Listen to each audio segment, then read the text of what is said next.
Aksi seorang prajurit Rusia yang berusaha menyelamatkan diri sendiri tertangkap kamera drone. Dalam video yang diunggah akun Instagram @kabar.jalanan, Rabu 16 Maret 2022, prajurit tersebut mengendarai tanknya di perkotaan Ukraina. Namun, dari arah belakang serangan tembakan ATGM atau RPG Ukraina tak terhindarkan.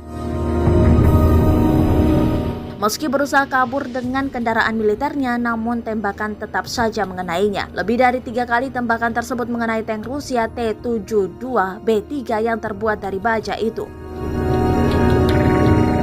Sayangnya, satu di antara penumpang tank yang berhasil kabur, sedangkan lainnya belum diketahui pasti kondisinya. Dalam video nampak pula kondisi perkotaan yang sudah hancur dan banyak kepulan asap karena ledakan hingga serangan senjata akibat peperangan.